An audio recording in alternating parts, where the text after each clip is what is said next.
আসসালামু আলাইকুম সবাইকে। আশা করি সবাই ভালো আছো। ভাইয়ার ভয়েস এবং ভিডিও কি ক্লিয়ারলি দেখা যাচ্ছে কিনা আমাকে একটু কমেন্টে জানাও।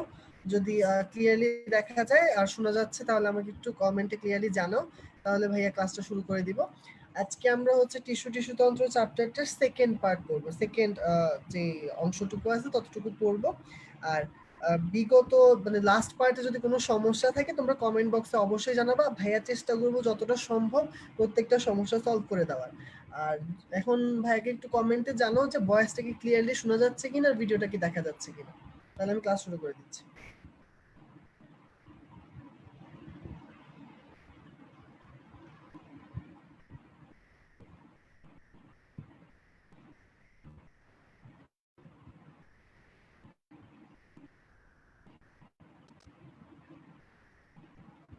আচ্ছা, মনে হয় সুন্দরভাবে শোনা যাচ্ছে। তো ভাইয়া ক্লাসটা শুরু করে দিচ্ছি। আজকে আমরা সেকেন্ড পার্টটা শুরু করতেছি। আচ্ছা, তো আজকের ক্লাসে আমরা মূলত হচ্ছে আজকে কি কি পড়বো। আজকে আমরা এপিডার্মাল টিস্যু তন্ত্রের একটুখানি পার্ট বাকি ছিল, সেটা ছিল হচ্ছে পত্ররন্ধ্র। ওই টপিকটা দিয়ে স্টার্ট করব। তারপর পত্ররন্ধ্রের পর আমরা হচ্ছে গ্রাউন্ড টিস্যু তন্ত্র পড়বো। গ্রাউন্ড টিস্যু তন্ত্রের পর আমরা ভাস্কুলার টিস্যু তন্ত্রটা স্টার্ট করব। ঠিক আছে, এতটুকু পর্যন্ত পড়বো। আর আজকের ক্লাসটা করতে ভাইয়া কোনটাকে রেফারেন্স বুক হিসেবে ইউজ করতেছি। রেফারেন্স বুক হচ্ছে তোমাদের আবুল হাসান স্যারের বই। পুরো লেকচারটা ওখান থেকে তৈরি করা হয়েছে, তাই তাড়াতাড়ি করে আবুল হাসান স্যারের বইটা বের করো। যদি কোনো কিছু এক্সট্রা লাগে ভাইয়া ক্লাসেই বলে দিব। তো টেনশন করার কিছু নেই যে অন্য বই আছে আমি কি করব। যা যা লাগবে ভাইয়া ক্লাসে বলে দিব। ওকে, আচ্ছা, তো আমরা ক্লাসটা শুরু করে দিচ্ছি। আচ্ছা, তো চলো শুরু করা যাক। ক্লাসের শুরুতেই হচ্ছে দেখো আমরা গতদিন যা পড়ছিলাম, আমরা টিস্যুতন্ত্রের প্রকারভেদ পড়ছিলাম। আমরা হচ্ছে টিস্যুতন্ত্রকে কয় ভাগে ভাগ করা যায়, এপিডার্মাল টিস্যুতন্ত্র, গ্রাউন্ড টিস্যুতন্ত্র, ভাস্কুলার টিস্যুতন্ত্র, এতটুকু পড়ছিলাম। আমরা এটাও পড়ছিলাম যে যেটা হচ্ছে তোমার এপিডার্মাল টিস্যুতন্ত্র, সেটার অংশগুলোর নাম পড়ছিলাম, এপিডার্মিস কি, এপিব্লেমা কি, বিভিন্ন কোষ সম্পর্কে পড়েছিলাম আমরা। ঠিক আছে, আচ্ছা। অতঃপর আমরা এপিডার্মিসের কাজ দিয়ে গত লেকচারটা শেষ করেছিলাম, তাই তো? আজকে আমরা ওর মানে ওই জায়গা থেকে এরপর থেকে শুরু করতেছি। ওকে,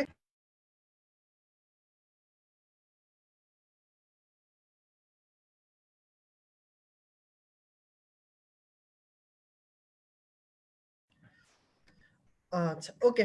তো আমরা শুরু করতেছি। আমরা পত্ররন্ধ্র টপিকটা থেকে শুরু করব লেকচারটা। আর এর আগের থেকে যদি কোনো সমস্যা থাকে ভাইকে কমেন্ট বক্সে লিখে দিবা। ভাইয়া পরে ক্লাস শেষে ওগুলো সলভ করে দিব, নো প্রবলেম। ঠিক আছে, আচ্ছা। তো আমরা পত্ররন্ধ্র টপিকটা থেকে ক্লাসটা শুরু করতেছি। পত্ররন্ধ্র, পত্ররন্ধ্র কি জিনিস? প্রথম কথা হচ্ছে এইটা তোমরা ছোটবেলা থেকেই পড়ে আসছো, খুব ভালো করেই পড়ে আসছো যে পত্ররন্ধ্র কি। পত্ররন্ধ্র হচ্ছে পাতার মধ্যে, ঠিক আছে, পাতার মধ্যে কিছু সূক্ষ্ম ছিদ্র থাকে, যে ছিদ্রগুলো পানি বের হওয়ার জন্য ইউজ হয়, তাই তো? এই ছিদ্রগুলোকে এই ছিদ্রগুলোকে বলা হয় হচ্ছে পত্ররন্ধ্র। ঠিক আছে, তো পত্ররন্ধ্র থেকে তোমাদেরকে কি কি পড়তে হবে, তাই তো? আচ্ছা, আমরা শুরু করতেছি, চলো। পত্ররন্ধ্র, প্রথমে শুরু করব হচ্ছে পত্ররন্ধ্রকে সংজ্ঞা দিয়ে। ঠিক আছে, সংজ্ঞাটা দেখো সুন্দর করে আছে ৩ নাম্বার লাইনে, দেখো তোমাদের বইতে খুঁজে পাবা যে লেখা আছে পত্ররন্ধ্র কাকে বলে, দুটি রক্ষীকোষ দ্বারা গঠিত বেষ্টিত নিয়ন্ত্রিত একটি ছিদ্রকে বলা হয় পত্ররন্ধ্র। তাহলে দাগাও, এই সংজ্ঞাটা দাগাও। উদ্ভিদের বায়বীয় অংশের দুটি রক্ষীকোষ দ্বারা বেষ্টিত নিয়ন্ত্রিত একটি বিশেষ ছিদ্রকে বলা হয় স্টোমাটা বা পত্ররন্ধ্র। ইংলিশে বলা হয় স্টোমাটা, তাই তো? আচ্ছা, পত্ররন্ধ্র জিনিসটা দেখো, সংজ্ঞার মধ্যে একটা কথা আছে দুটো রক্ষী কোষ। তো তোমার মাথায় অবশ্যই আসছে যে ভাইয়া রক্ষী কোষ বলতেছেন, রক্ষী কোষ জিনিসটা কি? রক্ষীকোষ জিনিসটা হচ্ছে দুইটা কোষ, যেটা পত্ররন্ধ্রের যে ছিদ্রটা সেটাকে কন্ট্রোল করে। মানে ওই রক্ষীকোষ দুইটা যদি প্রসারিত হয় তাহলে মাঝখানের ছিদ্রটা খুলে যায়, আবার ওইটা যদি সংকুচিত হয় তাহলে মাঝখানের ছিদ্রটা বন্ধ হয়ে যায়। তো যদি চিত্র দেখতে চাও তোমাদের বইয়ের হাতের ডান পাশে একটু খেয়াল করো তো। এই দেখেন দুইটা কোষ দেখবেন এরকম আকৃতি, এই যে দেখেন সুন্দর করে দুইটা কোষ আছে, এই একটা কোষ আর এই যে একটা কোষ, এই যে দেখতে অনেকটা ঠোঁটের মতো মনে হচ্ছে। হ্যাঁ, এই একটা কোষ, দুইটা কোষ, তাই তো? এই দুইটা কোষকে বলা হয় রক্ষী কোষ, ঠিক আছে? এই রক্ষী কোষ যখন সংকুচিত হয় তখন আমাদের মাঝখানের যে ছিদ্রটা বা ছোট গর্তটা ওইটা অফ হয়ে যায়, ঠিক আছে? আর যখন এরা প্রসারিত হয় তখন মাঝখানের ছিদ্রটা কি হয়ে যাচ্ছে, এটা খুলে যাচ্ছে, ঠিক আছে? তো এভাবে হচ্ছে পত্ররন্ধ্র খোলা বন্ধ নিয়ন্ত্রণ করতেছে কে, রক্ষী কোষ নিয়ন্ত্রণ করতেছে। আর এছাড়া পত্ররন্ধ্রের চারপাশে কিছু বড় বড় কোষ দেখা যাচ্ছে, দেখো এখানে একটা কোষ, এখানে একটা কোষ দেখতে পাইতেছো তুমি, এখানে একটা কোষ, এদিকে কোষ, এদিকে কোষ, এই সকল কোষগুলোকে বলা হয় সহকারী কোষ। কি বলা হয়?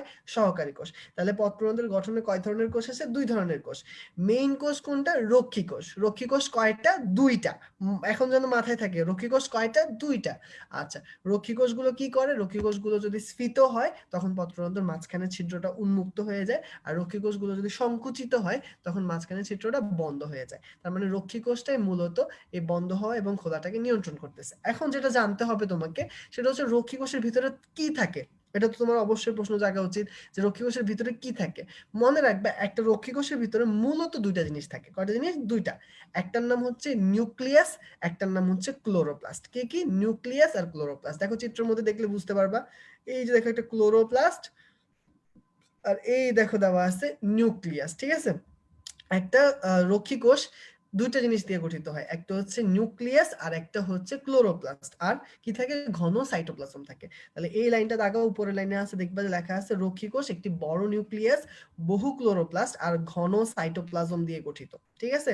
তাহলে আমরা প্রথমে কি কি পড়লাম দেখো। আমরা প্রথমে রক্ষী কোষের আমরা পত্ররন্ধ্রের সংজ্ঞাটা পড়বো। পত্ররন্ধ্রের সংজ্ঞাটা কি বলছি ভাইয়া? যে দুটি রক্ষী কোষ দিয়ে বেষ্টিত যে নিয়ন্ত্রিত ছিদ্রকে বলা হয় পত্ররন্ধ্র। আর পত্ররন্ধ্রের মধ্যে যে রক্ষী কোষগুলো থাকে তাতে কি থাকে? একটা বড় নিউক্লিয়াস থাকবে, বহু ক্লোরোপ্লাস্ট থাকবে আর একটা ঘন সাইটোপ্লাজম থাকবে, তাই তো? আচ্ছা, এরপর কি বলছে দেখো তো। রক্ষী কোষের চারদিকে কিছু ত্বকীয় কোষ পাওয়া যায় যেগুলো ভিন্ন আকার আকৃতির হইতে পারে।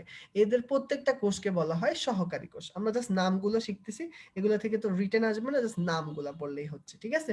রক্ষী কোষের চারদিকে অবস্থিত কিছু ভিন্ন আকৃতির ত্বকীয় কোষ পাওয়া যায় যাদেরকে কি নামে রাখা হয়? সহকারী কোষ বলা হয়। ডান, ঠিক আছে? আচ্ছা, এরপর কি বলবো দেখো। স্টোমাটার নিচে মানে পত্ররন্ধ্রের নিচে একটা ছোট বড় বায়ুকুঠুরি থাকে। কি থাকে?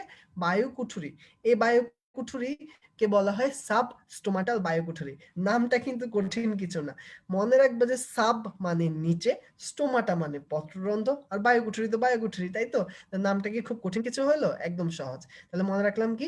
Sub stomatal বায়ুকুঠুরি। ওকে, আচ্ছা, তাহলে এতটুকু মনে রাখলাম। আমরা এখন এখান থেকে এতটুকুই পড়বো, আর কিছু দরকার নেই। আর একটা জিনিস জানবো যে পত্ররন্ধ্র কখন খোলা থাকে কখন বন্ধ থাকে। মনে রাখবা কিভাবে?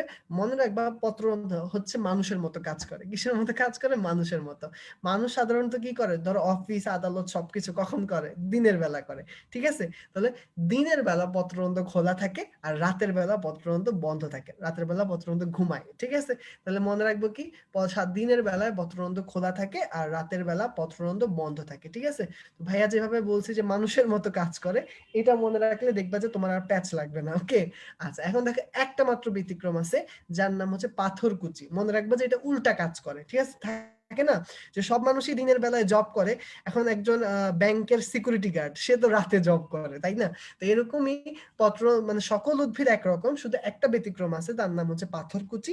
সে আবার উল্টা কাজ করে, সে রাতের বেলায় খোলা থাকে, দিনের বেলায় বন্ধ থাকে, ঠিক আছে? তাহলে আমরা এটা পড়বো যে সাধারণত দিনের বেলায় পত্ররন্ধ্র খোলা থাকে, রাতের বেলা বন্ধ থাকে। একটা মাত্র ব্যতিক্রম, তার নাম কি? তার নাম হচ্ছে আমাদের পাথরকুচি, ঠিক আছে? তাহলে এটার সাথে সাথে আমাদের পত্ররন্ধ্র টপিকের মেইন কথাগুলো হয়ে গেল।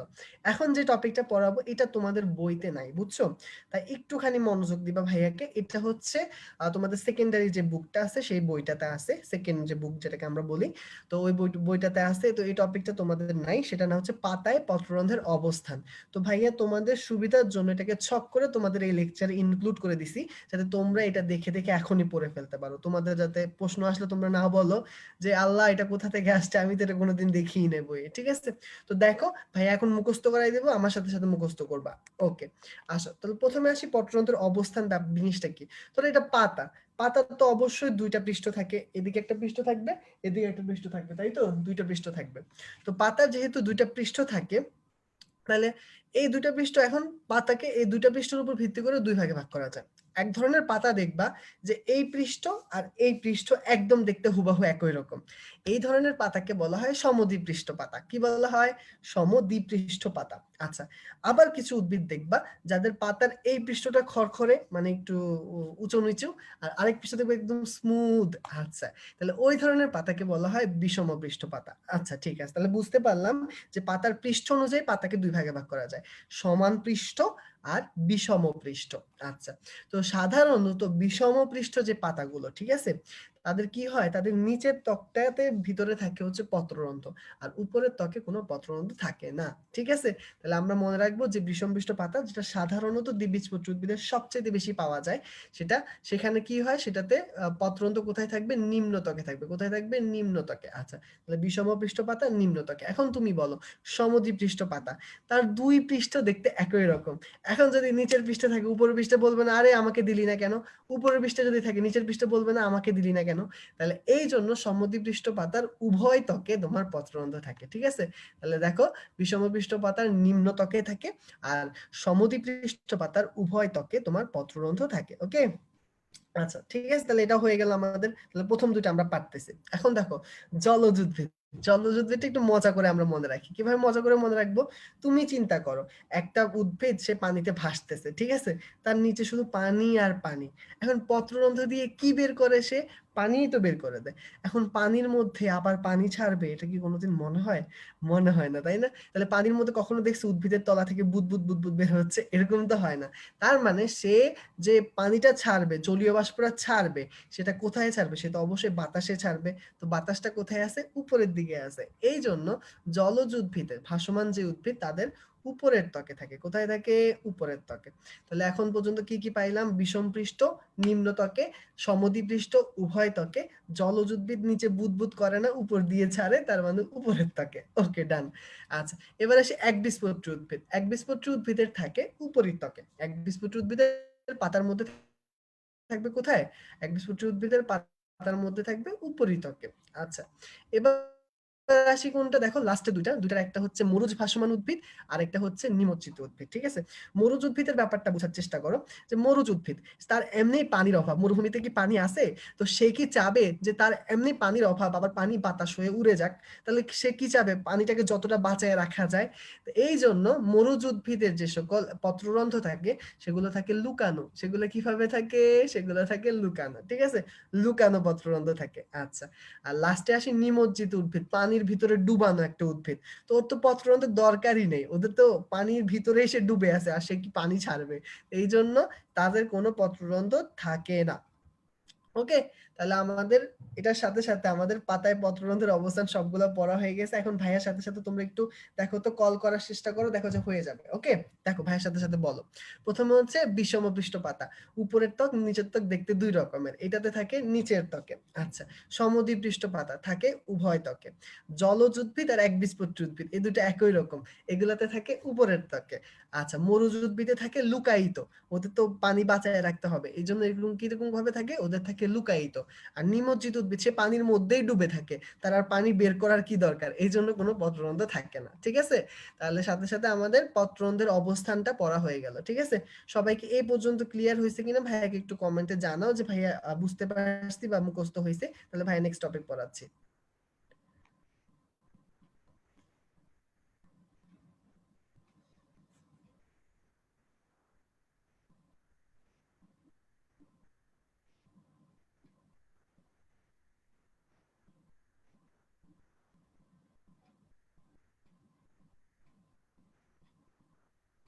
আচ্ছা, তাহলে হয়েছে না? বুঝতে পারছো?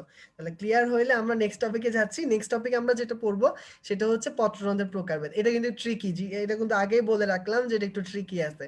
এটা শেষে ভাই একটা কুইজ ধরবো, কুইজটাতে যাতে ভুল না হয়। ঠিক আছে, এটা একটু মনোযোগ দিয়ে শুনো আগে। ওকে, দেখো পাতায় পত্ররন্ধ্রের যে প্রকারভেদটা, সেই প্রকারভেদটা করা হয় কিসের উপর ভিত্তি করে? সেটা করা হয় যে ওর আশেপাশে যে সহকারী কোষগুলো থাকে সেগুলোর সংখ্যার ভিত্তিতে। আবারও বলতেছি ভাইয়া, পত্ররন্ধ্রের প্রকারভেদ কোনটার ভিত্তিতে করা হয়? রক্ষী কোষের সংখ্যা নাকি সহকারী কোষের সংখ্যা?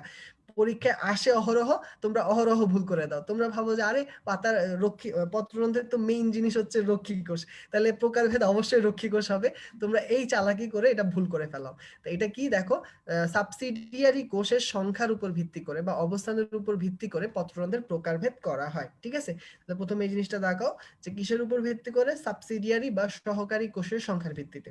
আচ্ছা, এখন আসো প্রকারভেদগুলো আমরা একটু মুখস্থ করি। প্রথমে হচ্ছে দেখো ডায়াসাইটিক, প্যারাসাইটিক। প্রথম দুটার নাম কি? একটা নাম হচ্ছে ডায়াসাইটিক, একটা নাম হচ্ছে প্যারাসাইটিক। এরপর আছে অ্যানিসোসাইটিক, টেট্রাসাইটিক, অ্যাক্টিনোসাইটিক আর অ্যানোমোসাইটিক। টোটাল 6 প্রকার। কি কি আছে দেখো, ডায়াসাইটিক, প্যারাসাইটিক, অ্যানিসোসাইটিক, টেট্রাসাইটিক, অ্যাক্টিনোসাইটিক, অ্যানোমোসাইটিক। এখন দেখো ভাইয়া, সবসময় তোমাদের মানে সংজ্ঞাগুলো কিভাবে মুখস্থ করাই দিই, এক একটা ছোট্ট ছোট্ট ছোট্ট ছোট্ট কিওয়ার্ড দিয়ে। আজকেও ব্যতিক্রম করব না, আজকে একটা ছোট্ট ছোট্ট কিওয়ার্ড দিব, দেখবা যে মুখস্থ হয়ে যাবে। ওকে, আসো দেখো ডায়াসাইটিক প্যারাসাইটিকের ক্ষেত্রে এ দেখো দুইটা সাবসিডিয়ারি কোষ কথাটা দেখাবা, দুটা দুটা, ঠিক আছে। অ্যানাইসো, অ্যানাইসো মানে হচ্ছে তিনটা, অ্যানাইসো। আচ্ছা, টেট্রা মানে চারটা, তোমরা ভালো করেই জানো আশা করি, কারণ ইটালিয়ান টেট্রা এটা শুনছোই অবশ্যই, টেট্রা মানে চারটা। আচ্ছা, অ্যাক্টিনো মানে হচ্ছে রেডিয়ালি, অ্যাক্টিনো মানে কি, রেডিয়ালি, রেডিয়ালি মানে প্যাঁচা এরকম ঘুরানো, তো এগুলো বলে রেডিয়ালি। আচ্ছা, আর অ্যানোমো মধ্যে তাকাও, পৃথক যোগ্য নয়, এই কথাটা দেখো, পৃথক যোগ্য নয়। তাহলে ভাইয়া দেখো, ভাইয়া যেভাবে বলতেছি সেভাবে করে বলো। ডায়াসাইটিক প্যারাসাইটিক দুইটা, অ্যানাইসো তিনটা, টেট্রা চারটা, অ্যাক্টিনো রেডিয়ালি, আর অ্যানোমো পৃথকযোগ্য নয়। ঠিক আছে, এই শব্দগুলো মনে রাখবো। ঠিক আছে, তাহলে এখন যদি তোমাকে লিখতে বলো অ্যাক্টিনোসাইটিকের সংজ্ঞা লেখো, তুমি কিভাবে মনে করবে? আচ্ছা, অ্যাক্টিনোসাইটিক কি ছিল? রেডিয়ালি বলছে ভাইয়া, তাহলে কি, যেই স্টোমাটার বা যেই পত্ররন্ধ্রের ক্ষেত্রে যে সাবসিডিয়ারি কোষগুলো সেগুলো রেডিয়ালি সাজানো থাকে তাকে বলা হয় অ্যাক্টিনোসাইটিক। আবার টেট্রাসাইটিক বললো, তাহলে কি বলবা? যেই পত্ররন্ধ্রে চারটা সাবসিডিয়ারি কোষ থাকে তাকে বলা হয় টেট্রাসাইটিক। যেটাতে মানে সহকারী কোষগুলো পৃথকযোগ্য নয় তাকে বলা হয় অ্যানোমোসাইটিক। ঠিক আছে, তাহলে এভাবে করে পড়ে ফেলবো। ঠিক আছে, এখন দেখো দুইটা আছে, দুইটা, একটা হচ্ছে ডায়াসাইটিক, একটা হচ্ছে প্যারাসাইটিক। এখন তুমি বলবা যে ভাইয়া অন্যগুলা না হয় বুঝলাম যে পারলাম, কিন্তু এই দুইটা আমি কি করব? দুইটাতে তো দুইটা আছে, তো এটা কেমনে মনে রাখবে? দেখো, একটার নাম হচ্ছে প্যারাসাইটিক। তো ম্যাথের মধ্যে একটা শব্দ বা ফিজিক্সের মধ্যে একটা শব্দ তোমরা কমনলি ব্যবহার করো, মনে আছে? দেখো তো, প্যারালাল। প্যারালাল শব্দের অর্থ কি? প্যারালাল শব্দের অর্থ হচ্ছে সমান্তরাল, তাই তো? আরে বাইরে লিখতেই পারতেছি না। ওকে, আচ্ছা, প্যারালাল অর্থ কি? প্যারালাল অর্থ হচ্ছে সমান্তরাল, তাই তো? তাহলে দেখো, প্যারাসাইটিকের সংজ্ঞার মধ্যে সুন্দর করে তুমি খুঁজে পাবা কোন কথাটা, তুমি খুঁজে পাবা এই দেখো, সমান্তরাল। দেখছো, সমান্তরাল। তাহলে প্যারাসাইটিকে কোষগুলো দুইটা কোষ থাকে, এবং দুইটা কোষ কিভাবে থাকে? সমান্তরালে থাকে। তাহলে বাকি আছে একটা, সমান্তরালের সাথে সাথে ভেক্টরের মধ্যে আরেকটা অঙ্ক সবসময় থাকে, সেটা কি? সমকোণ। তাহলে ডায়াসাইটিকের মধ্যে যে কোষ দুটো থাকে সেগুলো কিভাবে থাকে? সেগুলো থাকে সমকোণে। হয়ে গেছে। তাহলে মনে রাখলাম যে প্যারাসাইটিক ডায়াসাইটিক দুইটা সাবসিডিয়ারি কোষ থাকে, প্রত্যেকটা কিভাবে থাকে? প্যারাসাইটিকের ক্ষেত্রে সমান্তরাল ভাবে, ডায়াসাইটিকের ভিতরে তাহলে সমকোণে। হয়ে গেছে, তাহলে আমাদের সবগুলো সংখ্যা মুখস্থ হয়ে গেছে। ঠিক আছে, আচ্ছা, সবগুলো সংখ্যা যদি মুখস্থ হয়, এবার চলো আমরা একটু কুইক কুইজ করি। ঠিক আছে, এই দেখে দেখে আনসার করবে না। ওকে, এখন আমি একটা ছোট্ট প্রশ্ন করব, ছোট্ট প্রশ্নে তোমরা ছোট্ট একটা আনসার দিবা। দেখি, কোয়েশ্চেন হচ্ছে যে তোমরা আনসার করবা, অ্যানাইসোসাইটিকে মোট কতটি রক্ষী কোষ থাকে? দেখি আনসার লেখো, তাড়াতাড়ি করে কমেন্টে লেখো যে অ্যানাইসোসাইটিকে মোট কতটি রক্ষী কোষ থাকে।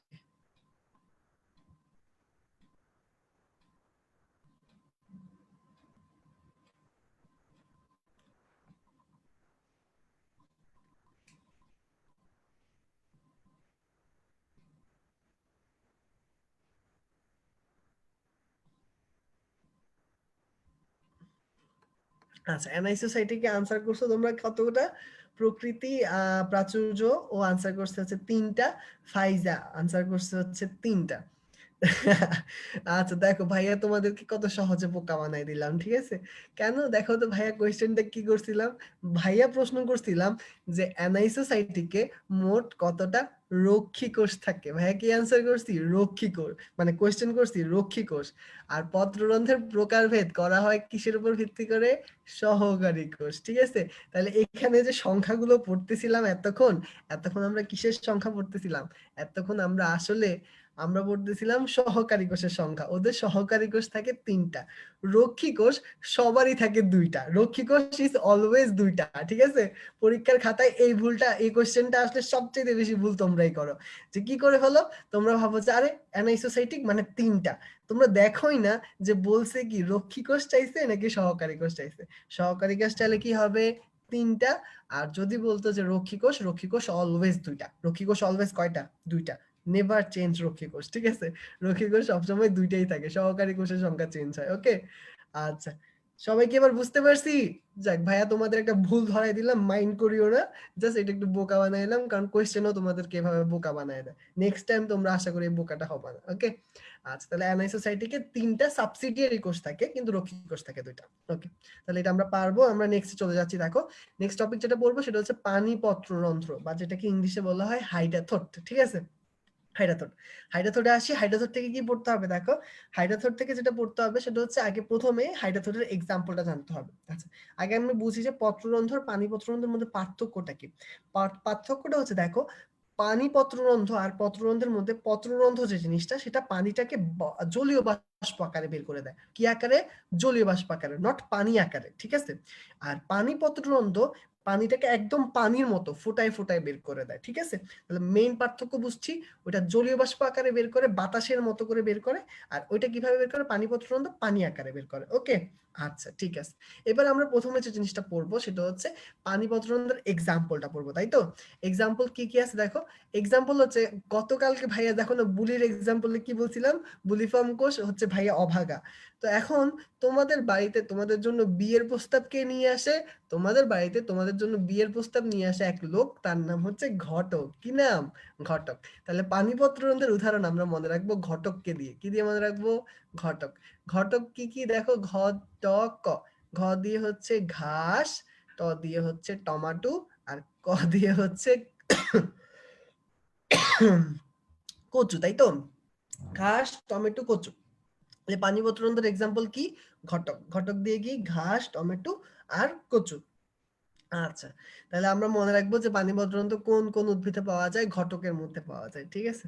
একটা টিপস দিয়ে দিই, বুঝছো? ধরো তোমাদের বাসায় কেউ তোমাদের জন্য বিয়ের প্রস্তাব নিয়ে আসলো, এখন তুমি ওইটা থেকে বাঁচতে চাইতেছো, তো তুমি কি করবা জানো? ওই ঘটককে যে বলবা যে ভাইয়া আপনার তো পানি বের হয়ে যাচ্ছে, কারণ আপনার তো পানিপত্ররন্ধ্র আছে। দেখবা যে অবশ্যই সে বাইরে পালাই যাবে, ঠিক আছে? আচ্ছা ওকে, তাহলে ঘটক হচ্ছে কি? সে হচ্ছে পানিপত্ররন্ধ্রের এক্সাম্পল। আচ্ছা, এবার দেখো হাইড্রোথোরটা কখন কাজে আসে। হাইড্রোথোরটা যখন কাজে আসে, দেখো দুইটা সময় কাজে আসে। একটা হচ্ছে মাটিতে যখন প্রচুর পরিমাণে পানি থাকে, আর আবহাওয়াটা যখন প্রচন্ড পরিমাণে আর্দ্র থাকে, মানে বৃষ্টি যখন হয় আর কি, ঠিক আছে? তখন পানির পরিমাণ খুব বেশি হয়, তো উদ্ভিদের ভিতরেও পানি ওভারলোড হয়ে যায়। তখন উদ্ভিদ কি করবে? শুধু জলীয় বাষ্প আকারেই পানি বের করে না, তখন পানি আকারেও পানি বের করে দেয়। তখন আমাদের পানি প্রচলন কাজে লাগে। বুঝতে পারছি? আচ্ছা, এখন দেখো সংজ্ঞাটা পড়ো সবাই সুন্দর করে। সংজ্ঞাটা পরীক্ষা আসে, একদম প্যারাটা লাস্ট লাইনে দাগাবা, যে হাইড্রাথোর দিয়ে তরল পানি বের হয়ে যাওয়ার যে পদ্ধতি, এটাকে কি বলা হয়? এটাকে বলা হয় গাটেশন। কি বলা হয়?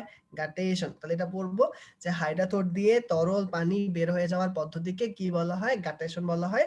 আর পানি প্রসরণ দিয়ে পানি কখন বের হয়? যখন মাটিতে প্রচুর পরিমাণে পানি থাকে আর আবহাওয়া প্রচুর পরিমাণে আর্দ্র থাকে, ঠিক আছে? দুইটা জিনিস মনে রাখলেই হবে। আচ্ছা, এর 3 লাইন উপরে আসো, আমরা আরেকটা জিনিস পড়বো, সেটা হচ্ছে 2 লাইন উপরে, 3 লাইন না 2 লাইন উপরে, যে কোন চাপের কারণে পানিটা বের হয়ে যায়। একটা চাপ আছে, চাপের নাম হচ্ছে মূলজ চাপ, ঠিক আছে? পানিটা বের হয়ে যায় কোন চাপের কারণে? এটা হচ্ছে মূলজ চাপ। এটা একটা অবজেক্টিভ আকারে আসে, যে কোন চাপের কারণে পানি পত্ররন্ধ্র দিয়ে পানি বের হয়ে যায়। তোমরা আনসার করবে কি? মূলজ চাপ। এটা কেন বলে দিচ্ছি ভাইয়া, কারণ অপশনগুলো আমি বলে দিই, দেখো তোমরা এখন অবশ্যই ভুল করতা। অপশনগুলো থাকে অবিশ্রবণীয় চাপ, ব্যাপনীয় চাপ, নিঃসরণ চাপ, মূলদ চাপ। তো তোমরা মনে মনে ভাবো আরে অবিশ্রবণিক চাপ আছে, ব্যাপন চাপ আছে, এত সুন্দর সুন্দর চাপের নাম আছে, আমি এগুলো রেখে কেন মূলদ চাপ দাগাবো? তো এই কারণে তোমরা এটা ভুল করে দিয়ে আসো। তবে এটা যাতে ভুল না করো এই জন্য বারবার বলে দিচ্ছি, যেটা কোন চাপ, এটা হচ্ছে মূলজ চাপের কারণে পানি বের হয়ে আসছে, ঠিক আছে? ভুলেও অবিশ্রবণীয় চাপ দিয়ে আসিও না, ঠিক আছে? তাহলে আশা করি এটা পারবা। তাহলে এই দুইটা এখান থেকে এই সংজ্ঞাটাই বেশি ইম্পর্টেন্ট, সংজ্ঞাটা ভালো করে পড়বা। আর রিটেনের জন্য কোনটা ইম্পর্টেন্ট সেটা একটু পরে আসতেছে, সেটা হচ্ছে পত্ররন্ধ্র এবং পানি পত্ররন্ধ্রের পার্থক্যটা, এটা ঠিক আছে? এটা ছক আছে দেখবা তোমাদের বইতে, এই যে ছকটা, এটা অনুধাব ইয়াতে 2 নাম্বারের জন্য আসে। কয় নাম্বারের জন্য আসে? 2 নাম্বারের জন্য। এটা একটা ইম্পর্টেন্ট কোশ্চেন, স্টার মার্ক দিয়ে রাখো। এটা রিটেনে খুব বেশি আসে, ঠিক আছে? পত্ররন্ধ্র এবং পানি পত্ররন্ধ্রের পার্থক্য, ঠিক আছে? পার্থক্যের পয়েন্টগুলো দেখো, ভাইয়া বুঝাই দিচ্ছি, দেখো। পত্ররন্ধ্র পানি পত্ররন্ধ্রের পার্থক্যের মধ্যে আছে প্রথমে হচ্ছে অবস্থান। অবস্থান কি ভাইয়া তো পড়াইছি, পত্ররন্ধ্র যে বিষম পৃষ্ঠ পাতায় কোথায় থাকে, সমদ্বিপৃষ্ঠ কোথায় থাকে, এরকম করে তো পড়াই দিছি। তো দেখো এটা সাধারণত পাতার উপরের অথবা নিম্নের যে কোনো একটা ত্বকে থাকবে, ওকে। আর পানি পত্ররন্ধ্র সাধারণত পাতার কিনারায় বেশি থাকে, মানে সাইডের অঞ্চলগুলোতে থাকে, সাইডের অঞ্চলগুলোতে থাকে, ওকে। আচ্ছা, পানি নির্গমন কখন হয়? যখন দিনের বেলায়। সাধারণত পত্ররন্ধ্র কখন খোলা থাকে? দিনের বেলায়। বলছিলাম না যে অফিসে কাজ করে কখন? দিনের বেলায়, তাই তো? তাহলে পত্ররন্ধ্র দিনের বেলায় বেশি হয়। আচ্ছা, আর পানি পত্ররন্ধ্র কাজ করে কখন? রাতের বেলায়, ঠিক আছে? আচ্ছা, পানি নির্গমন পদ্ধতি দেখো লিখছে কি, বাষ্প, জলীয় বাষ্প আকারে পানিটা বের হয়ে যায়। আর এখানে লিখছে কি, তরল পানি বের হয়ে যায়। এবার বুঝতে পারছো ভাইয়া কেন বলছিলাম? তাহলে পত্ররন্ধ্র হচ্ছে জলীয় বাষ্প আকারে বের করে দিবে, আর পানি পত্ররন্ধ্র তরল পানি বের করে দিবে। আচ্ছা, এবার আসো খনিজ লবণ মুক্তি। আচ্ছা, পানির সাথে কোনো খনিজ লবণ মুক্তি ঘটে না। তুমি সিম্পল কথা চিন্তা করো, বাতাসের সাথে সাথে সোডিয়াম উড়ে উড়ে যাচ্ছে, এটা কি মানে কোনোদিনও পসিবল? ঠিক আছে? অথবা বাতাসের সাথে সাথে ক্লোরাইড উড়ে উড়ে যাচ্ছে, এটা কি কখনো শুনছো? এটা তো হয় না, ঠিক আছে? এটা পানির সাথে বের হয়ে যায়, তাই তো? তাহলে জলীয় বাষ্পকারে যেহেতু পানিটা বের হয়, তখন এখানে খনিজ লবণের মুক্তি হয় না। কিন্তু যখন পানি বের হয়, তখন ওই পানির সাথে সাথে খনিজ লবণের কিছু মুক্তি ঘটে পানি পত্ররন্ধ্রের মাধ্যমে। এবার বুঝতে পারছো? আচ্ছা, এবার আসে এপিথেলিয়াম। এপিথেলিয়াম হচ্ছে পত্ররন্ধ্রের ক্ষেত্রে থাকে না। এপিথেলিয়াম হচ্ছে আবরণী একটা কোষ, সেটা পানি পত্ররন্ধ্রে থাকে না, ওদের থাকে রক্ষী কোষ, ওকে। আর পানি পত্ররন্ধ্রের ক্ষেত্রে এই এপিথেলিয়াম নামক একটা আবরণী কোষ থাকে, ওকে। আচ্ছা, লাস্টে চলে আসে নিয়ন্ত্রণ। নিয়ন্ত্রণ তো জানি যে পত্ররন্ধ্রটা রক্ষী কোষ দিয়ে নিয়ন্ত্রিত হয়, আর পানি পত্ররন্ধ্রটা পুরোপুরি নিয়ন্ত্রণ হয় হচ্ছে রক্ষী কোষ দিয়ে নিয়ন্ত্রিত হয় না, কারণ ওদের তো আর রক্ষী কোষ থাকে না। পানি পত্ররন্ধ্রের গঠন খুবই সিম্পল, ঠিক আছে? জাস্ট একটা ছিদ্র থাকে, যখন দরকার হয় পানি বের হয়, ঠিক আছে? শুধু উপরে একটা ঢাকনার মতো থাকে, যেটাকে বলা হয় এপিথেলিয়াম, ঠিক আছে? এই, তাহলে বুঝা গেল। তাহলে পার্থক্যটা খুবই সিম্পল একটা পার্থক্য, এটা 2 নাম্বারের জন্য খুব ভালো করে পড়ে ফেলবা। তাহলে অবস্থান, তারপর পানি নির্গমনের সময়, পানি নির্গমনের পদ্ধতি, খনিজ লবণ কি বের হয় নাকি হয় না, এপিথেলিয়াম আছে, আর নিয়ন্ত্রণ কার মাধ্যমে হয়, ঠিক আছে? তাহলে এটা হচ্ছে পার্থক্যটা আমরা বললাম। এবার চলে যাই আমরা গ্রাউন্ড টিস্যু তন্ত্রে ঢুকে যাব, ঠিক আছে? গ্রাউন্ড টিস্যু তন্ত্র থেকে, গ্রাউন্ড টিস্যু তন্ত্র মানে কি? যেই টিস্যু তন্ত্র কোনো একটা উদ্ভিদের ভিত্তি তৈরি করে। কি তৈরি করে? ভিত্তি। ভিত্তি কি ভাইয়া বুঝাইয়া বলছিলাম যে কর্টেক্স, মজ্জা, মজ্জারসি ইত্যাদি ইত্যাদি ইত্যাদি, এগুলোকে বলা হয় হচ্ছে আমাদের ভিত্তি। এটা আমরা সামনে এখন ডিটেলস পড়বো, ওকে। আসো, গ্রাউন্ড টিস্যু তন্ত্র প্যারাটা লাস্ট লাইনটা দাগাও, যে পেরিব্লেম ভাজক টিস্যু হতে এই টিস্যু তন্ত্রের উৎপত্তি হয়। কোন ভাজক টিস্যু? পেরিব্লেম ভাজক টিস্যু, ঠিক আছে? পেরিব্লেম ভাজক টিস্যু এক ধরনের ভাজক টিস্যু, যেটা উদ্ভিদের ভিতরের সাইডে থাকে। কোন দিকে থাকে? ভিতরের দিকে, মানে কাণ্ড বা মূলের মাঝখানের দিকে থাকে, ঠিক আছে? যেটার কারণে কি হয়? যেটার কারণে আমরা মানে গ্রাউন্ড টিস্যু তন্ত্র পেরিব্লেম ভাজক টিস্যু থেকে উৎপত্তি হয়, ওকে। তাহলে আমরা মনে রাখলাম যে কোথা থেকে উৎপত্তি হয় পেরিব্লেম ভাজক টিস্যু, সেটা হচ্ছে তোমার মানে ভিতরে থাকে, ওকে। পেরিব্লেম ভাজক টিস্যু থেকে, ওকে। গ্রাউন্ড টিস্যু তন্ত্র থেকে এখন কি পড়বো? এখন পরের পৃষ্ঠায় উল্টাও, উল্টালে পাবা যে এটাকে প্রথমত 2টা অঞ্চলে ভাগ করা যায়। কয়টা অঞ্চলে? 2টা অঞ্চল। একটার নাম হচ্ছে বহিঃস্টিলীয় অঞ্চল। নাম কি? বহিঃস্টিলীয় অঞ্চল। একটার নাম হচ্ছে অন্তঃস্টিলীয় অঞ্চল। আচ্ছা, নাম 2টা আসছে, তো তোমাদের মাথায় অবশ্যই আসছে যে ভাই আমি তো আগে তো স্টিলি জিনিসটাই বুঝতেছি না, আবার বহিঃস্টিলীয় কিটা, আবার অন্তঃস্টিলীয় কিটা, ঠিক আছে? তো এই জন্য ভাই আগে তোমাকে স্টিলি জিনিসটা বুঝাই। স্টিলি জিনিসটা হচ্ছে, এই চিত্রটার দিকে তাকাও, পাশে তোমাদের বইয়ের ডান পাশে চিত্র পাবা। এই চিত্রের মধ্যে দেখবা যে এই যে একটা গোলা করা আছে, এই যে গোল করা আছে, দেখো এরকম একটা গোল অংশ পাবা। এই যে গোল করতেছি ভাইয়া, এখন দেখবা তোমরা এই যে গোল করা অংশটা, এটা ধরো এইটার বাইরের অংশটুকু, মানে এইটা থেকে এ পর্যন্ত, হ্যাঁ, এই অংশটুকু, এটাকে বলা হয় হচ্ছে তোমার বহিঃস্টিলীয় অঞ্চল। আর এই যে ভিতরের অংশটুকু দেখো ভাইয়া চিত্রের মধ্যে আঁকতেছি সুন্দর করে, তো এটাকে বলা হয় অন্তঃস্টিলীয় অঞ্চল, ঠিক আছে? তাহলে এটার বাইরের অংশটাকে বলা হয় বহিঃস্টিলীয় অঞ্চল, আর ভিতরের অংশটাকে বলা হয় অন্তঃস্টিলীয় অঞ্চল। আচ্ছা, বহিঃস্থলীয় অঞ্চল কোত্থেকে শুরু হয়? একটা জায়গা থেকে শুরু হয়, নাম হচ্ছে পরিচক্র বা পেরিসাইকেল। তাহলে এই যে পরিচক্র থেকে শুরু, আর একদম ভাস্কুলার বান্ডলের কেন্দ্র পর্যন্ত, ভাস্কুলার বান্ডলের কেন্দ্র পর্যন্ত, এটা হচ্ছে ভাস্কুলার বান্ডলের কেন্দ্র। তাহলে কথা বোঝার চেষ্টা করি। তাহলে পরিচক্র থেকে শুরু করে ভাস্কুলার বান্ডলের কেন্দ্র পর্যন্ত যে অংশটুকু সেটাকে বলা হয় স্টিলি। কি বলা হয়? স্টিলি। আচ্ছা, আর এটার ভিতরে যা যা আছে সবকিছুকে বলা হয় অন্তঃস্টিলীয় অঞ্চল একসাথে। আর এটার বাইরে উপরের দিকে যা যা দেখতে পাইতেছো এটাকে বলা হবে বহিঃস্থলীয় অঞ্চল। আচ্ছা, এখন তোমাদের প্রথম কাজ হবে এখান থেকে এই সংখ্যাটা পড়ে ফেলা। এই সংখ্যাটা ভাই দাগাই দিচ্ছি যে পেরিসাইকেল থেকে শুরু করে ভাস্কুলার বান্ডলের কেন্দ্র পর্যন্ত অংশকে কি বলা হয়? স্টিলি বলা হয়। ঠিক আছে, এই সংখ্যাটা পড়বো। আচ্ছা, এরপর দেখো আমরা প্রথম পড়াটা শুরু করব। এখন দেখো একটুখানি আগে একটু বলে নি, এই পৃষ্ঠাটা দেখলে খুবই হিবিজিবি মনে হয় তোমাদের কাছে, কারণ আসলে পৃষ্ঠাটা হিবিজিবি, অনেক কিছু লেখা। তো তোমরা দেখে ভাবতে থাকো যে হাই হাই এটা কেমনে পড়বো বা এটা কেমনে মুখস্থ করবো, এখানে এতগুলো অবজেক্টিভ একসাথে। ঠিক আছে, এখন দেখো ভাইয়া যেভাবে সিরিয়াল ওয়াইজ পড়াবো সেভাবে আমার সাথে সাথে পড়বা, এখনই মুখস্থ হয়ে যাবে, তাহলে আর কষ্ট হবে না। আচ্ছা,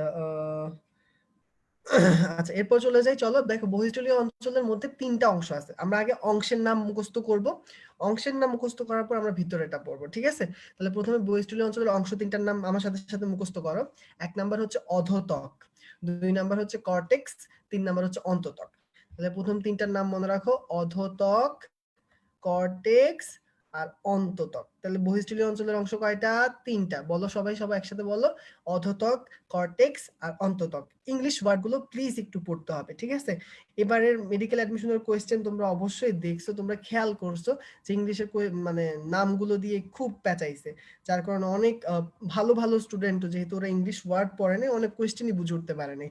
আমি চাই না যে তোমাদের এরকম কোনো ক্ষতি হোক। ঠিক আছে, তাই আমি বলবো যে ভালো হবে যেটা, সেটা হচ্ছে একটু ইংলিশ ওয়ার্ড গুলো এখন থেকে আস্তে আস্তে চর্চা করো, দেখবে যে পরে আর কষ্ট মনে হবে না। ঠিক আছে, এখন যদি তুমি একটু চর্চা না করো পরে খুব কষ্ট হবে। আচ্ছা, তাহলে আসো আমি একটু বলে দিচ্ছি। তাহলে অধোত্বকের ইংলিশ হচ্ছে হাইপোডার্মিস। কি নাম? হাইপোডার্মিস। হাইপো মানে নিচে, আর ডার্মিস মানে ত্বক। ঠিক আছে, তাহলে অধোত্বক। ঠিক আছে, তাহলে হাইপোডার্মিস। আচ্ছা, তারপর চলে আসো কর্টেক্স। কর্টেক্স তো কর্টেক্স, এটার কোনো বাংলা ইংলিশ নাই। আচ্ছা, আর অন্ততক, অন্ততকের ইংলিশ হচ্ছে এন্ডোডার্মিস। কি বলা হয়? এন্ডো। এন্ডো মানে ভেতরে, ডার্মিস মানে ত্বক, তাহলে ত্বকের ভেতরে অন্ততক। ঠিক আছে, তাহলে ভাইয়ের সাথে সাথে বলো, হাইপোডার্মিস হচ্ছে অন্ততক, তারপর হচ্ছে কর্টেক্স, তারপর হচ্ছে অন্ততক। ঠিক আছে, এই 3টা হচ্ছে বহিঃস্থলীয় অঞ্চলের অংশ। তারপর চলে আসো অন্তঃস্থলীয় অঞ্চলের অংশ।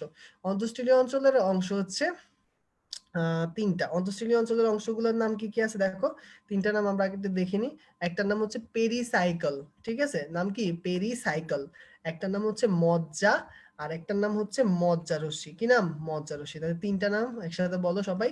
পেরিসাইকেল, যেটার অপর নাম হচ্ছে পরিচক্র, পেরিসাইকেল বা পরিচক্র।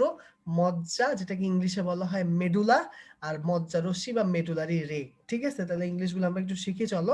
পেরিসাইকেল, পরিচক্র, মজ্জা বা মেডুলা, আর মজ্জা রশ্মি বা মেডুলারি রে, এই 3টা জিনিস আছে। ওকে, তাহলে আগে আমরা অংশগুলোর নাম মুখস্থ করলাম, এবার আমরা ভিতরের জিনিস পড়বো। ঠিক আছে, আসো এবার আমরা অধোতক থেকে শুরু করতেছি। ঠিক আছে, আচ্ছা এখন তুমি বলবা যে ভাইয়া এটা রিটেনে কিভাবে আসে? রিটেনে এটা এভাবে আসবে না, তোমাদের রিটেনে আসবে যে একটা দ্বিবীজপত্রী উদ্ভিদের মূলের অন্তর্গঠনের চিত্র আঁকো। ঠিক আছে, এবং বিভিন্ন কাজ লিখতে বলবে, যেমন বলবে অধোতকের কাজটা লিখে দেখান, অন্ততকের কাজটা লিখে দেখান, এরকম টাইপের আসে। ঠিক আছে, তো তোমরা টেনশন করার কিছু নাই। এইগুলো কিভাবে, এটা হচ্ছে নেক্সট ক্লাসে আমরা মানে ওই একবীজপত্রী মূলের এই চিত্রটা আঁকা শিখবো। এই চিত্রটা কিভাবে আঁকতে হবে, কি কি পয়েন্ট মাথায় রেখে আঁকতে হবে, এটা আমরা নেক্সট ক্লাসে আলোচনা করব। এখন আজকের ক্লাসে আমাদের কাজ হবে যে ভিতর থেকে আমরা একটুখানি পড়ে রাখা, যাতে আমাদের নেক্সট ক্লাসে চিত্র আঁকার সময় দেখবা যে সবকিছু মাথায় আমাদের ঠিকভাবে আসে। ভাইয়া আগেই বলে দিচ্ছি, যদি আজকের ক্লাসটা সুন্দর করে করো, কথা দিলাম কালকে চিত্র আঁকতে কোনো সমস্যা হয় না। ঠিক আছে, আজকে একটু বুঝে বুঝে ক্লাসটা করি। ওকে, তাহলে প্রথমে তোমরা অধোতকের মধ্যে দেখো দুটো কথা লেখা আছে, একটা হচ্ছে কোলেন কাইমা আর স্ক্লেরেন কাইমা টিস্যু দিয়ে গঠিত। তোমরা কাজ করো, কোলেন কাইমার উপরে 2 লেখো, কোলেন কাইমার উপরে কি লিখবা? 2। আর স্ক্লেরেন কাইমার উপরে 1 লেখো। সুন্দর করে এভাবে করে লেখো, ভাইয়া যেভাবে লিখছি। তাহলে কি লিখবো? অধোতকের কোলেন কাইমার উপরে লেখো 2, স্ক্লেরেন কাইমার উপরে লেখো 1। আচ্ছা ভাইয়া কি বুঝাচ্ছি? ভাইয়া বুঝাচ্ছি দ্বিবীজপত্রী উদ্ভিদের যে অধোতকটা, সেটা কোলেন কাইমা টিস্যু দিয়ে গঠিত হয়। আর 1 দিয়ে ভাইয়া বুঝাচ্ছি একবীজপত্রী উদ্ভিদের যেটা, সেটা স্ক্লেরেন কাইমা দিয়ে গঠিত হয়। দেখছো, আমরা এখন এখান থেকে বৈশিষ্ট্যগুলো কিন্তু আস্তে আস্তে পড়তেছি, দেখবা যে সামনে সব কভার হয়ে যাবে। আচ্ছা আসো, এরপর একটা লাইন দাগাও, দ্বিতীয় লাইনটা, যে মূলে কোনো অধোতক থাকে না। ঠিক আছে, মূলে কোনো অধোতক থাকে না। ঠিক আছে, এটা দেখাও যে কোথায় অধোতক থাকে না, মূলে কোনো অধোতক থাকে না। তার মানে যে কোলেনকাইমা স্ক্লেরেনকাইমা পড়লাম, এটা আসলে কোথায় পাবো? এটা পাবো কাণ্ডে, দ্বিবীজপত্রী উদ্ভিদের কাণ্ডে আর একবীজপত্রী উদ্ভিদের কাণ্ডে। ঠিক আছে, বুঝা গেল? তাহলে দুইটা জিনিসই কোথায় পাওয়া যাবে? শুধুমাত্র কাণ্ডে, মূলে কোনো অধোতক থাকে না। মূলে আরো কিছু জিনিস আছে থাকে না, সেটা আমরা সামনে পড়বো, টেনশন করিও না। আচ্ছা, এরপর চলে আসি কর্টেক্স। কর্টেক্স এর মধ্যে দেখো 3 নাম্বার লাইন একটা কথা দেখাবা যে মূলের কর্টেক্স বহুস্তর বিশিষ্ট, কাণ্ডের কর্টেক্স কয়েক স্তর বিশিষ্ট। ঠিক আছে, এখন আমরা শব্দগুলো জাস্ট শিখে রাখতেছি যে মূলের কর্টেক্স বহুস্তর, কাণ্ডের কর্টেক্স কয়েক স্তর। কালকে যখন চিত্র আঁকবো সবগুলো অ্যাপ্লাই হবে। ঠিক আছে, খাতা কলমে অ্যাপ্লাই হবে। ঠিক আছে, টেনশন করার কিছু নেই। তাহলে কি মূলের কর্টেক্স কেমন থাকে? বহু স্তর থাকে, অনেকগুলো স্তর। দেখবো যে চিত্র আঁকার সময় তখন আমি ভাইয়া তোমাকে শিখাই দিব যে বলবো যে 8 থেকে 10টা স্তর আঁকবা। ঠিক আছে, আর কাণ্ডের কর্টেক্স যখন আঁকবা তখন কয়টা স্তর দিতে বলবো জানো? তখন বলবো যে মাত্র 2টা থেকে 3টা বা 4টা স্তর দিবা। ঠিক আছে, এই যে তোমরা কর্টেক্স কোডটা যদি কনফিউজ হচ্ছে তাহলে ভাই একটু দেখাই দিই। এই যে দেখো, এইখান থেকে এগুলো যেগুলো দেখতে পাইতেছে এগুলো সব হচ্ছে কর্টেক্স, এগুলো সব কি কর্টেক্স। এগুলো দেখো, এটা হচ্ছে মূলের চিত্র, তো এখানে অনেকগুলো স্তর দিছে। আর এটা যদি একটা কাণ্ডের চিত্র হইতো তাহলে দিত মাত্র 3 থেকে 4টা স্তর। ঠিক আছে, তাহলে এইটা হচ্ছে কর্টেক্স। ওকে, এবার আসি কাজ। কর্টেক্সের কাজটা খুব ইম্পর্টেন্ট, কর্টেক্সের কাজটা ভালো করে পড়বা। মেইন কাজটা জাস্ট পড়ো, সেটা হচ্ছে পানি এবং খাদ্য সঞ্চয় করাই কর্টেক্সের মূল কাজ। ঠিক আছে, এগুলো নিয়ে এত ডিটেলস কাজ আসে না, তবে যেটুকু আসে সেটুকু ভালো করে বলে দিচ্ছি। তাহলে মনে রাখবা যে কর্টেক্সের মূল কাজ কি? পানি এবং খাদ্য সঞ্চয় করা। মূল কাজ কি? পানি এবং খাদ্য সঞ্চয় করা, এতটুকু। আচ্ছা, এবার আসি অন্ততক।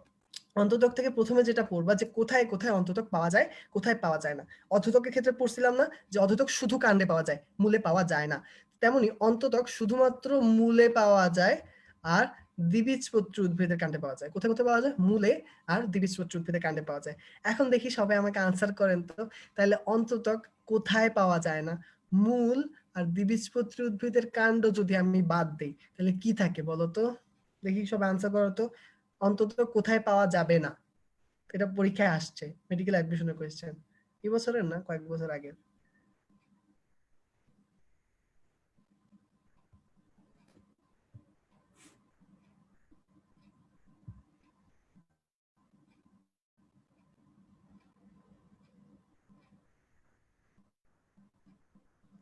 কাণ্ড বলছে, ফাইজা বলছে কাণ্ড, কিন্তু কিসের কাণ্ড?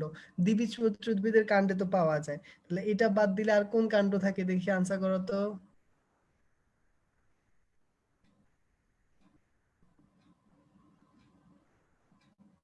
একবীজপত্রী, এই তো সুন্দর করে আনসার করছে, প্রকৃতি সুন্দর করে বলে দিছে। তাহলে কি হচ্ছে? একবীজপত্রী উদ্ভিদের কাণ্ড। তাহলে অন্তত কোথায় পাওয়া যায় না? অন্তত পাওয়া যায় না একবীজপত্রী উদ্ভিদের কাণ্ডে। কোথায় পাওয়া যায়? পাওয়া যায় হচ্ছে একবীজপত্রী, দ্বিবীজপত্রী উভয় মূলে পাওয়া যাবে আর দ্বিবীজপত্রী উদ্ভিদের কাণ্ডে পাওয়া যাবে, তাই তো? আচ্ছা, তাহলে বুঝা গেছে। তাহলে অন্তত কোথায় পাওয়া যায় না? একবীজপত্রী উদ্ভিদের কাণ্ডে কোনো অন্তত পাওয়া যায় না। ওকে, এটা এখন মাথায় রাখতেছি, যখন আমরা একবীজপত্রী উদ্ভিদের কাণ্ড আঁকবো তখন তুমি এটা অ্যাপ্লাই করবা। ঠিক আছে। আচ্ছা, এবার চলে আসি। এরপর যে জিনিসটা পড়বো সেটা হচ্ছে মূলের মধ্যে না, বুঝছো, একটা দুইটা জিনিসের আবরণ পড়ে। কিসের আবরণ পড়ে? একটা হচ্ছে দুইটা পদার্থ, একটা নাম হচ্ছে লিগনিন, একটা হচ্ছে সুবেরিন। কি নাম? লিগনিন আর সুবেরিন, দুইটাই কার্বোহাইড্রেট জাতীয় পদার্থ। এই দুইটার আবরণ পড়ে একটা সরু ফিতার মতো আবরণ পড়ে, মানে পাতার যে অন্তত্বকের উপরে। ঠিক আছে, মূলের অন্তত্বকের উপরে। তাহলে সরু ফিতার যে আবরণ পড়ে এটাকে বলা হয় ক্যাসপেরিয়ান স্ট্রিপ, কারণ বিজ্ঞানী ক্যাসপেরি এটাকে সর্বপ্রথম আবিষ্কার করছে। তো এই জিনিসগুলো, এই ডাটাগুলো তোমাদের সহজে মনে থাকে না। ঠিক আছে, এই জন্য ভাইয়া তোমাদেরকে সহজ করে মনে রাখার জন্য একটা ছোট্ট লাইন দিব। লাইনটা হচ্ছে দেখো, কি? লিসার কষ্ট। তুমি কি মনে রাখবা? লিসার কষ্ট। দেখো, লি দিয়ে হচ্ছে লিগনিন, সা দিয়ে হচ্ছে সুবেরিন, আর কষ্ট দিয়ে হচ্ছে ক্যাসপেরিয়ান স্ট্রিপ। তাহলে মনে থাকবে কি তোমার যে ক্যাসপেরিয়ান স্ট্রিপ কি কি পদার্থ দিয়ে গঠিত হয়? দুইটা পদার্থ, একটার নাম হচ্ছে লিগনিন, একটার নাম হচ্ছে স দিয়ে সুবেরিন। ঠিক আছে, কার কষ্ট? লিসার কষ্ট। কোথায় কষ্ট? মূলে কষ্ট। কারণ কি? যেটা কোথায় পাওয়া যাবে? এটা হচ্ছে মূলের মধ্যে পাওয়া যাবে। ঠিক আছে, তো তুমি চাইলে এটাকে অন্যভাবে মনে রাখতে পারো, যে সামনে লিখে দাও যে মূলে লিসার কষ্ট, তাহলে তোমার এটাও মনে থাকবে যে মূলের মধ্যে এটা পাওয়া যায়। ঠিক আছে, তাহলে আমরা মনে রাখলাম যে অন্ততক, মূলের অন্ততকের মধ্যে লিগনিন আর সুবেরিনের একটা আবরণ পাওয়া যায়, যেটাকে কি নামে ডাকা হয়? Casparian strip. কি নামে ডাকা হয়? Casparian strip. ঠিক আছে, জাস্ট এটুকু পড়বো আমরা। আচ্ছা, এরপর আরেকটা অবজেক্টিভ যেটা খুব বেশি বেশি আসে সেটা হচ্ছে দ্বিবীজপত্রী উদ্ভিদের কাণ্ড। একটা বিশেষ ধরনের কাণ্ড হচ্ছে দ্বিবীজপত্রী উদ্ভিদের কাণ্ড। ওদের কাণ্ডের মধ্যে শ্বেতসার মানে কার্বোহাইড্রেট কণিকা ওরা জমা রাখতে পারে। তো ওদের মধ্যে এক ধরনের কোষ থাকে যেটাকে বলা হয় শ্বেতসার আবরণ। ঠিক আছে? তাহলে কি বললাম, দ্বিবীজপত্রী উদ্ভিদের কাণ্ডে কি পাওয়া যায়? শ্বেতসার আবরণ পাওয়া যায়। অবজেক্টিভ আসে যে স্টার্চ শীট বা শ্বেতসার আবরণ কোথায় পাওয়া যায়? এটা পাওয়া যায় দ্বিবীজপত্রী উদ্ভিদের কাণ্ডে। এগুলো জাস্ট অবজেক্টিভের জন্য। ঠিক আছে? এখানে প্রেশারাইজড হওয়ার কিছু নেই বা টেনশন করার কিছু নেই, এগুলো জাস্ট অবজেক্টিভের জন্য। ওকে, কাজে আসি, কাজটা রিটেনের জন্য। কাজটার মধ্যে যেটা পড়বা, এখান থেকে দুইটা কাজ তুমি মাস্ট পড়বা। অন্ততক থেকে যে দুইটা কাজ ভাই বলে দিচ্ছে ওই দুইটা কাজ মাস্ট পড়বা। একটা, এক নাম্বার কাজ হচ্ছে মূলজ চাপ নিয়ন্ত্রণ করা। কি কাজ? মূলজ চাপ নিয়ন্ত্রণ করা। আর একটা কাজ হচ্ছে বাঁধের মতো কাজ করা। কিসের মতো কাজ করা? বাঁধ, মানে পানি ঢুকতে দেয় না। ঠিক আছে? অন্ততক পানি ঢুকতে দেয় না, এই জন্য ওটা কিসের মতো কাজ করে? বাঁধের মতো কাজ করে। আর হচ্ছে মূলজ চাপ, যেই চাপটা পানিপত্র দিয়ে পানি বের হয়ে যাওয়া নিয়ন্ত্রণ করে, সেই চাপটাকেও নিয়ন্ত্রণ করে। ঠিক আছে? তাহলে কয়টা কাজ করছি? দুইটা কাজ, মূলজ চাপ নিয়ন্ত্রণ করা, বাঁধের মতো কাজ করা। ঠিক আছে? সিম্পলি আমরা এই দুইটা জিনিস পড়ে ফেললাম। ওকে, তাহলে এটার সাথে সাথে আমাদের অন্ততকের কাজ পড়া শেষ। আচ্ছা, অন্ততক যদি শেষ হয়, এরপরে আমরা টপিক পড়বো পেরিসাইকেল। কিন্তু পেরিসাইকেল পড়ার আগে ভাইয়া হচ্ছে অনেকক্ষণ তো পড়াইলাম, তো একটুখানি গল্প করি, কারণ একটানা ভাইয়ার পড়াইতে ভাল লাগে না। ঠিক আছে? তো এখন আমরা একটা ছোট্টখাটো গল্প করব, গল্প না, একটা ছোট্ট কুইজ করব। তোমাদেরকে ছোট্ট একটা কোয়েশ্চেন করব, ছোট্ট একটা আনসার দিবে, সমস্যা নাই, পড়াশোনার রিলেটেড কোনো কুইজ না, একদম ছোট একটা গল্প থেকে একটা কুইজ। ঠিক আছে? তো গল্পটা হচ্ছে এমন যে ভাইয়া হচ্ছে যখন ছোট ছিলাম, যখন ক্লাস 6 এ পড়ি, তখন হচ্ছে ভাইয়া একদিন রাস্তা দিয়ে হেঁটে যাচ্ছে। ঠিক আছে? হেঁটে যাওয়ার সময় হঠাৎ করে একটা মুভির পোস্টার, বাংলা সিনেমার পোস্টার ভাইয়ার চোখে পড়ছে। ঠিক আছে? আচ্ছা, তো ওই যে সিনেমার পোস্টারে ভাইয়া দেখছিলাম যে ওই ছবিটার নায়িকা ছিল হচ্ছে শাবনূর। নায়িকা কে ছিল? শাবনূর। এখন তোমাদের জন্য প্রশ্ন, আগে প্রশ্নটা কি তোমাদের জন্য, আহ এটা ছাড়াও একটা প্রশ্ন করব। সেই প্রশ্নটা হচ্ছে যে একটা একটা জিনিসের নাম ভাইয়া বলতেছি, তোমাদেরকে বলতে হবে এটা কিসের নাম। ওকে, দেখো, পদার্থের নাম কি বলছি? কুমকুম। ঠিক আছে? তোমাদেরকে বলতে হবে যে ওই ছবির পোস্টারে এই কুমকুম কথাটা লেখা ছিল, এখন তোমাদেরকে বলতে হবে কুমকুম কিসের নাম। ঠিক আছে? কুমকুম কি একটা মৃদু গরম পানির নাম? আমরা বলি না কুমকুম পানি? আচ্ছা, এটা কি সিঁদুরের অন্য নাম, নাকি হিন্দি সিরিয়ালের নাম? দেখি আনসার করো। তোমরা কি মানে উত্তর দাও, এটা কিসের নাম? এটা কি প্রাণীর নাম, নাকি সিঁদুরের নাম, নাকি হিন্দি সিরিয়ালের নাম?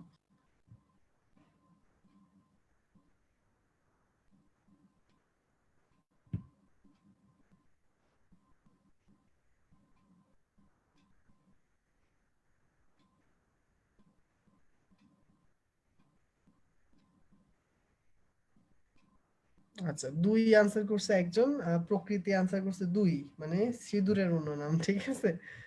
আচ্ছা, আর কেউ আনসার করতেছে না? আচ্ছা, তো আমি বলেই দিই আনসারটা। আনসারটা হচ্ছে এটা সিঁদুরের নাম না, এখানে ছিল হচ্ছে নামটা একটা হিন্দি সিরিয়ালের নাম। কিসের নাম? হিন্দি সিরিয়ালের নাম। তো এই হিন্দি সিরিয়াল নিয়ে গল্পটা হচ্ছে যে এটা হচ্ছে ভাইয়া যখন একদম ছোট ছিলাম, ঠিক আছে, একদম ক্লাস 3-তে বা 2-তে পড়তাম। ঠিক আছে? তখনকার একটা সময়, তখন হচ্ছে একটা সময় এই নাটকটা হইতো, নাটকের নাম ছিল কুমকুম। ঠিক আছে? তখন ঘরে ঘরে এই নাটকটা মানে সবাই দেখতো, স্টার প্লাস না কোন চ্যানেল দেখাইতো। তো আমার আম্মু এই নাটকের প্রচন্ড রকম ভক্ত ছিল। তো কি হতো, প্রতিদিন সন্ধ্যা 7টা বাজে সে এই নাটকটা দেখতো। ঠিক আছে? নাটকটা দেখতো, সেটা খারাপ ব্যাপার না, ভালো কথা, নাটক দেখতো। কিন্তু নাটকের পরবর্তী দিনে সে আবার এটা নিয়ে খুবই একটা মানে ডিসকাশন সভা বসতো এবং ওখানে গল্প করতো। ঠিক আছে? নাটকের কাহিনী নিয়ে। তো প্রতিদিন সকালে ওই যে তরকারি কাটতো, তো পাশের বাসার একটা আন্টি আমাদের বাসায় আসতো।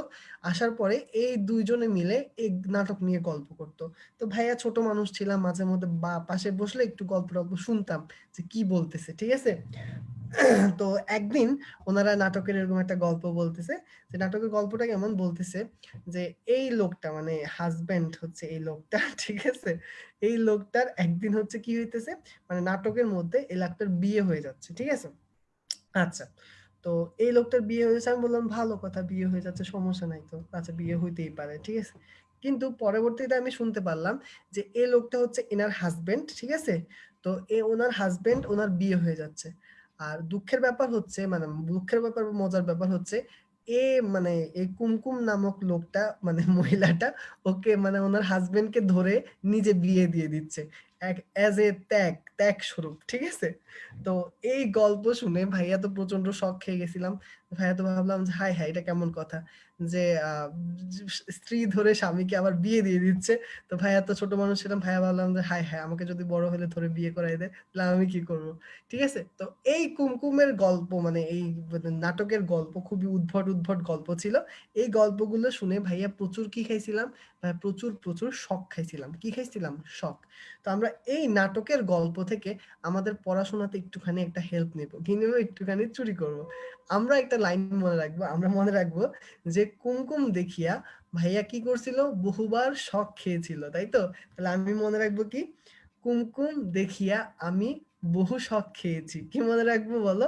কুমকুম দেখিয়া আমি বহু শক খেয়েছি, ঠিক আছে? অথবা কুমকুম বহু শক। কুমকুম কি? বহু শক। আচ্ছা, এটা দিয়ে আমরা পেরিসাইকেলের একটা ইম্পর্টেন্ট অবজেক্টিভ মনে রাখবো। এখানে কুমকুম কিন্তু আমাদের এই নায়িকার কুমকুম না, আমাদের কুমকুম হচ্ছে কুমড়া আর কুমারিকা। আমাদের কুমকুম কে? কুমড়া আর কুমারিকা। এই কুমড়া আর কুমারিকা হচ্ছে বহুস্তর বিশিষ্ট, আর এরা স্ক্লেরেনকাইমা টিস্যু দিয়ে গঠিত। এরা কি টিস্যু দিয়ে গঠিত? স্ক্লেরেনকাইমা টিস্যু দিয়ে গঠিত, ঠিক আছে? তাহলে আমরা এই লাইনটা দেখো তোমাদের বইতে তোমরা সুন্দর করে খুঁজে পাবা, এই লাইনটা খুঁজে বের করো। ৩ নাম্বার লাইনে আছে, ৪ নাম্বার লাইনে আছে যে কুমড়া এবং কুমারিকার যে পেরিসাইকেল বা পরিচক্রটা থাকে সেটা বহুস্তর বিশিষ্ট হয় এবং সেটা স্ক্লেরেনকাইমা টিস্যু দিয়ে গঠিত হয়, ঠিক আছে? তাহলে এই গল্পের কথা মনে থাকলে আর কোনোদিন তো ভুল হবে না, এটা অবজেক্টিভ অনেক বেশি বেশি আসে। তাহলে কুমড়া কুমারিকা কাণ্ডে কেমন থাকে? বহুস্তর বিশিষ্ট আর স্ক্লেরেনকাইমা দ্বারা গঠিত পরিচক্র থাকে। আচ্ছা, ওকে। আরেকটা জিনিস পড়বো, সেটা হচ্ছে দেখো স্ক্লেরেনকাইমা টিস্যু ফ্লোয়েমের মাথায় যদি অবস্থান করে তাহলে তাকে বলা হয় হার্ট বাস্ট বা গুচ্ছটুপি, এজ এ সংজ্ঞা, ঠিক আছে? সংজ্ঞাটা পড়বো যে হার্ট বাস্ট কাকে বলে। হার্ট বাস্ট হচ্ছে স্ক্লেরেনকাইমা যদি ফ্লোয়েমের মাথার মধ্যে থাকে তখন ওটাকে বলা হয় হার্ট বাস্ট। আচ্ছা, ঠিক আছে। এবার যে পরিচক্রের কাজ, পরিচক্রের কাজ দুইটা কাজ একদম মাস্ট অবশ্যই মনে রাখবা। সেটা হচ্ছে পার্শ্বমূল আর অস্থানিক মূল সৃষ্টি করা। ওর কাজই হচ্ছে মূল সৃষ্টি করা। দুই ধরনের মূল সৃষ্টি করে, একটা নাম হচ্ছে পার্শ্বমূল, একটা হচ্ছে অস্থানিক মূল, ঠিক আছে? এই দুটো সৃষ্টি করা। আচ্ছা, এবার আসি দেখো আর দুটো জিনিস পড়বো, মজ্জা আর মজ্জারশ্মি। এগুলো থেকে ভিতরে ডিটেলস তেমন কিছু লাগে না, শুধু কাজগুলো লাগে। কাজের মধ্যে আসি, মজ্জার কাজ হচ্ছে খাদ্য সঞ্চয় করা। মজ্জার মেইন কাজ কি? খাদ্য সঞ্চয় করা। আর মজ্জারশ্মির কাজ হচ্ছে পানি এবং খাদ্য পরিবহন করা। দ্যাটস ডান। এই এতটুকু পড়লেই হয়ে গেছে, এগুলোর ভিতর থেকে তেমন কিছু পরীক্ষায় আসে না, ঠিক আছে? তাহলে মজ্জা মনে রাখলাম কি করে? খাদ্য সঞ্চয় করা। আর মজ্জারশ্মি কি করে? পানি এবং খাদ্য পরিবহন করে, ওকে? আচ্ছা, এবার দেখেন এর পরের প্যারা একটা প্যারা আছে লেখা পাতার গ্রাউন্ড টিস্যু। প্যারাটার নাম কি? পাতার গ্রাউন্ড টিস্যু, তাই তো? পাতার গ্রাউন্ড টিস্যু কি? পাতার গ্রাউন্ড টিস্যুকে কি বলা হয়? পাতার গ্রাউন্ড টিস্যুকে বলা হয় মেসোফিল। সংখ্যাটা সুন্দর করে পড়বো, এটা পরীক্ষার সবচেয়ে কমনেস্ট সংজ্ঞা যেটা এই চ্যাপ্টার থেকে আসে। এজন্য উপরে একটা স্টার দিয়ে রাখেন আপনারা সবাই, কি করবেন? একটা সুন্দর করে স্টার দিয়ে রাখবেন যে মেসোফিল কাকে বলা হয়। পাতায় যে গ্রাউন্ড টিস্যু থাকে ওই গ্রাউন্ড টিস্যুকে একটা নামে ডাকা হয়, স্পেশাল নামে, সেটার নাম হচ্ছে মেসোফিল, ঠিক আছে? মেসোফিল। আচ্ছা, আচ্ছা, এখন আসো পরের লাইনটা দেখো, বিষমপৃষ্ঠ পাতায় মেসোফিল দুই ধরনের প্যারেনকাইমা দিয়ে গঠিত হয়। একটার নাম হচ্ছে প্যালিসেড প্যারেনকাইমা, একটার নাম হচ্ছে স্পঞ্জি প্যারেনকাইমা। প্যারেনকাইমা আবার দুই রকমের হয়, একটা হচ্ছে প্যারেনকাইমা কোষগুলোর মাঝখানে কোনো গর্ত না থাকলে ওটাকে বলা হয় প্যালিসেড প্যারেনকাইমা। কি বলা হয়? প্যালিসেড। যদি মাঝখানে কোনো গহ্বর না থাকে প্যারেনকাইমা কোষের। আর যদি প্যারেনকাইমা কোষের মাঝখানে গহ্বর থাকে, তুমি একটু চিন্তা করো, আমি বলি যে তোমাদের কিচেনে যাবা, কিচেনে যেয়ে দেখবা যে আম্মু একগুলা জিনিস আছে স্পঞ্জ বলে, ওইটা দিয়ে থালা বাসন ধোয়। ওটাকে এরকম চিপলে আবার এরকম হয়ে যায়, আবার ছাড়লে আবার ফুলে যায়। দেখবে যে ভিতরে গর্ত স্পঞ্জ, ঠিক আছে? তাহলে ভিতরে যদি গহ্বর থাকে তাহলে ওটাকে কি বলা হয়? ওটাকে বলা হয় স্পঞ্জি প্যারেনকাইমা। যদি গহ্বর না থাকে ওটাকে বলা হয় প্যালিসেড প্যারেনকাইমা। আচ্ছা, মজ্জা রশ্মিটা আরেকবার বলতেছো। মজ্জা রশ্মি থেকে কি বলছি? মজ্জা রশ্মি হচ্ছে মজ্জা থেকে, বুঝছো, মানে ওই কিছু রশ্মির মতো বা সুতার মতো জিনিস বের হয়, ঠিক আছে? সেগুলোকে বলা হয় মজ্জা রশ্মি। এগুলোর কাজ কি? ওই মজ্জাটা খাবারটাকে সঞ্চয় করে রাখে, আর মজ্জা রশ্মিগুলো ওগুলাকে টেনে পরিবহন করে, ঠিক আছে? তাহলে সঞ্চয় করা কার কাজ? মজ্জার কাজ। পরিবহন করা কার কাজ? মজ্জা রশ্মির কাজ। এভাবে মনে রাখবা, ঠিক আছে? তাহলে মজ্জা রশ্মি হচ্ছে সুতার মতো জিনিস, যেগুলো হচ্ছে কোথা থেকে বের হয়? মজ্জা থেকে বের হয়, ওকে? গেল। তাহলে এটার সাথে সাথে আমাদের এটা পূজাটা হয়ে গেছে, আর আমরা কুমকুমের টেকনিক পড়ে ফেলছি। আমরা আশা করি এটাতে আর ভুল করব না, ওকে? কুমকুম দেখিয়ে আমি বহু শখ খেয়েছি, তাই তো? আচ্ছা, ওকে। এরপর চলে আসি ভাস্কুলার টিস্যু তন্ত্র। ঠিক আছে, আজকে লাস্ট টপিক জিনিসটা পড়বো আমরা একটুখানি, ভাস্কুলার টিস্যু তন্ত্র দিয়ে শেষ করব। ভাস্কুলার টিস্যু তন্ত্র কি? ভাস্কুলার টিস্যু তন্ত্র, ভাস্কুলার শব্দের অর্থ হচ্ছে ভেসেল। ভাস্কুলার শব্দটা কোন শব্দ থেকে আসছে? আসছে হচ্ছে ভেসেল। ভেসেল মানে হচ্ছে নল। ঠিক আছে, ভেসেল। আচ্ছা, তো উদ্ভিদে তো তোমার খাদ্য তৈরি হয় কোথায়? সাধারণত পাতায় সবচেয়ে বেশি খাবার তৈরি হয়, তাই তো? কিন্তু পাতায় যে খাবার তৈরি হবে, তো কাঁচামালগুলো যেগুলোকে বলো তোমরা, যে পানি, ঠিক আছে, ওইসব জিনিসপত্রকে মাটি থেকে তাকে শুষে পাতা পর্যন্ত পৌঁছাইতে হবে না, ঠিক তো, রান্না করার জন্য। তো পাতা পর্যন্ত পৌঁছানো এটা কিসের মাধ্যমে হবে? খাদ্য পরিবহনের মাধ্যমে। কিসের মাধ্যমে? পরিবহনের মাধ্যমে। আবার পাতায় খাবার দাবার তৈরি করলো, ওটা শুধু পাতাতে থাকলেই হবে নাকি প্রত্যেকটা কোষে কোষে যাইতে হবে? অবশ্যই প্রত্যেকটা কোষে কোষে যাইতে হবে। তার মানে এই খাবারটাকেও তো পরিবহন করতে হবে, প্রস্তুতকৃত খাবারটাকে। তাহলে বোঝা যাচ্ছে যে কাঁচামাল পরিবহন বলো আর খাদ্য পরিবহন বলো, পুরো জিনিসটাই কন্ট্রোল করে কোন টিস্যুতন্ত্র? ভাস্কুলার টিস্যুতন্ত্র। তাহলে যেই টিস্যুতন্ত্রের মাধ্যমে খাদ্য পরিবহন হয় বা পানি পরিবহন হয় তাকে বলা হয় ভাস্কুলার টিস্যুতন্ত্র। এটার মেইন অংশ হচ্ছে দুইটা, একটার নাম হচ্ছে জাইলেম, একটার নাম হচ্ছে ফ্লোয়েম। তাই লিখছি কি দেখো, ভাস্কুলার বান্ডল জাইলেম এবং ফ্লোয়েমের সমন্বয়ে গঠিত তন্ত্রকে বলা হয় ভাস্কুলার টিস্যুতন্ত্র। আচ্ছা, আর এটার অপর নামটা দাগাও। অপর নাম হচ্ছে ফ্যাসিকুলার টিস্যুতন্ত্র, যেটাকে পরিবহন টিস্যুতন্ত্র বলা হয়। কি বলা হয়? পরিবহন টিস্যুতন্ত্র। ঠিক আছে, তাহলে বুঝে গেলাম যে যাহাই ভাস্কুলার টিস্যুতন্ত্র, তাহাই ফ্যাসিকুলার টিস্যুতন্ত্র, তাহাই পরিবহন টিস্যুতন্ত্র, একই কথা সবগুলো। আচ্ছা, তো কি বলছে দেখো এখানে নিচে একটা কথা বাবা, যে জাইলেম আর ফ্লোয়েম টিস্যুর মাঝখানে একটা টিস্যু, ভাজক টিস্যু অবস্থিত থাকে, সেটাকে বলা হয় ক্যাম্বিয়াম। বলছিলাম ভাইয়া যে জাইলেম আর ফ্লোয়েমের মাঝখানে অবস্থিত কিছু অপরিণত টিস্যু থাকে, ভাজক টিস্যু, তাদেরকে বলা হয় ক্যাম্বিয়াম। ঠিক আছে, কি বলা হয়? ক্যাম্বিয়াম। আচ্ছা, এখন আসো আমরা পরের পৃষ্ঠায় যাই। পরের পৃষ্ঠা থেকে কি পড়তে হবে দেখো, জাইলেম টিস্যু আর ফ্লোয়েম টিস্যু আছে, তাই তো? জাইলেম টিস্যুতে আসি।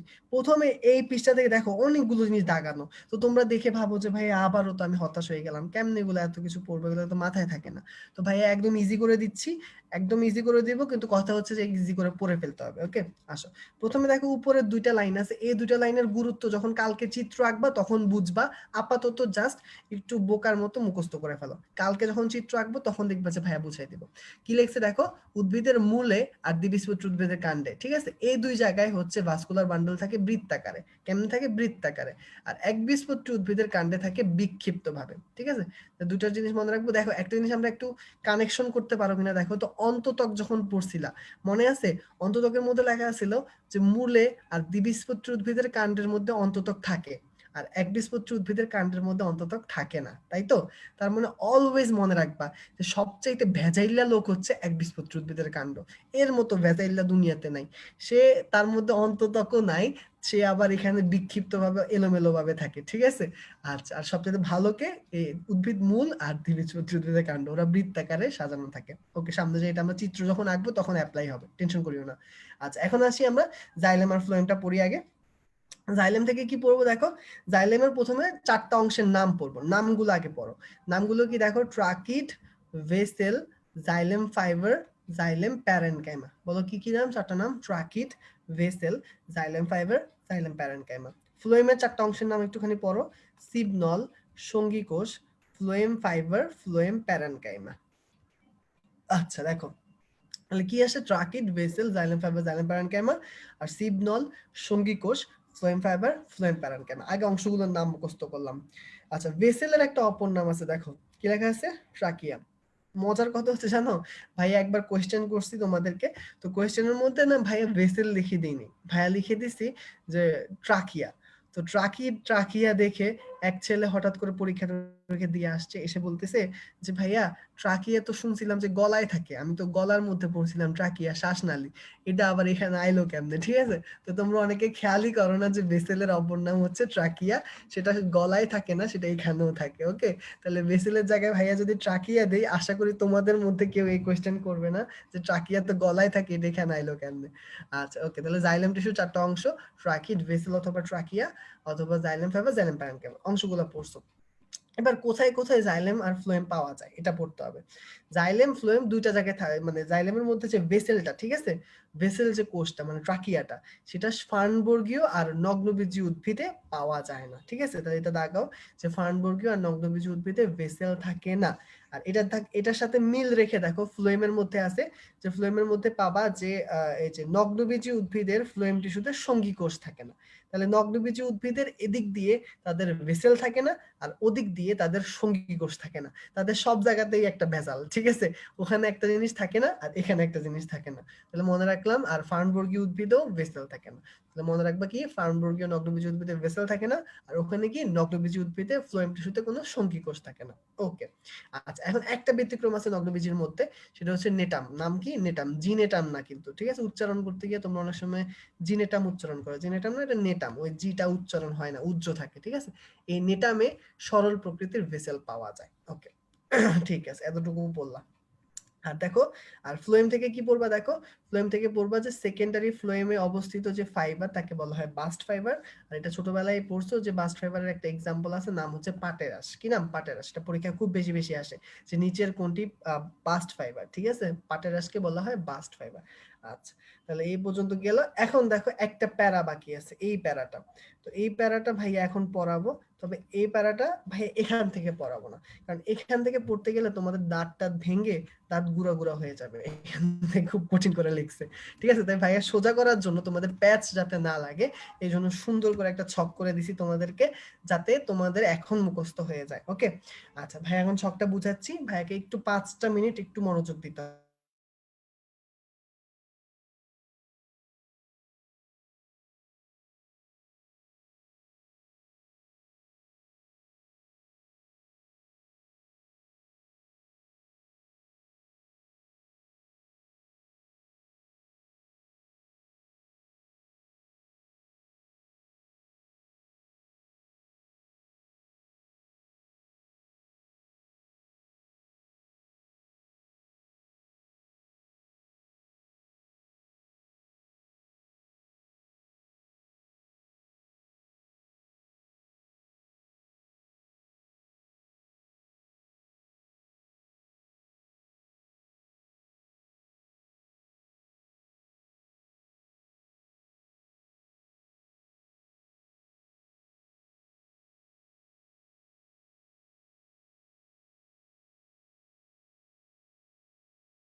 ভাইয়ার ভয়েস কি ক্লিয়ারলি শোনা যাচ্ছে? শোনা গেলে ভাই কি একটু কমেন্টে লেখা হচ্ছে ভাই শোনা যাচ্ছে।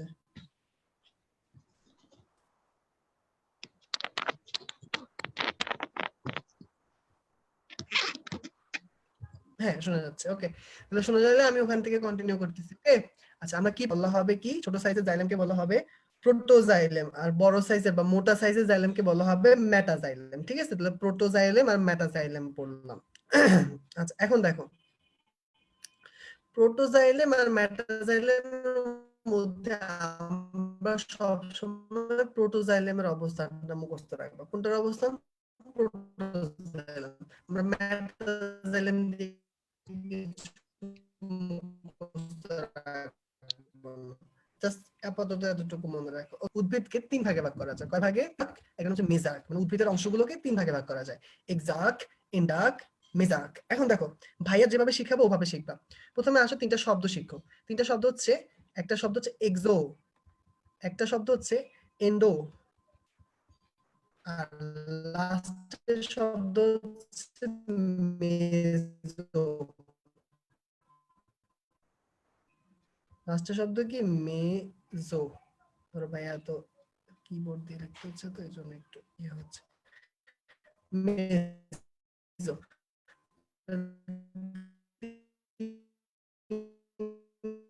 শব্দ শিখাচ্ছি হয়ে, একটা হচ্ছে এক্সো, একটা হচ্ছে এন্ডো, একটা হচ্ছে মেজো, তাই তো? এক্স খানে ভাই 3টা কথা শিখাইছি, বলো ভাইয়ের সাথে সাথে। এক্সো মানে বাইরে, এন্ডো মানে ভেতরে, মেজো মানে মাঝখানে। সবগুলো দেখো এবার। প্রোটোজাইলেম যদি বাইরের দিকে মানে পরিধির দিকে, পরিধি মানে বাইরের দিকে, একটা বৃত্তের পরিধি মানে কি বাইরের অংশটাকে বোঝায়, তাহলে বাইরের দিকে বা পরিধির দিকে থাকে সেটা গিয়ে থাকে ওটাকে বলা হয় এন্ডার্ক। আর প্রোটোজাইলেম যদি উভয় দিকে মানে মাঝখানের দিকে মানে উভয় দিকেই থাকে তাহলে ওটাকে বলা হয় মেজার্ক। ওকে, তাহলে প্রোটোজাইলেম যখন পরিধির দিকে থাকবে তার মানে আলটিমেটলি মানে সহজ করে মেটাজাইলাম অবশ্যই কেন্দ্রের দিকে থাকবে। প্রোটোজাইলাম কেন্দ্রের দিকে থাকলে দ্বিতীয়টা মুখস্থই রাখবো না, আমরা একটা মুখস্থ রাখবো, তাহলে আমরা অপরটা যাতে প্যাচ না লাগাই ফেলি। ওকে, আচ্ছা তাহলে এখন আমার সাথে সাথে বলো আমরা এগুলো কি দিয়ে মুখস্থ রাখবো? প্রোটোজাইলামের অবস্থান দিয়ে।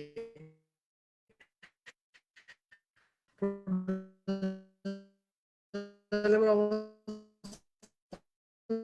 উপর ভিত্তি করে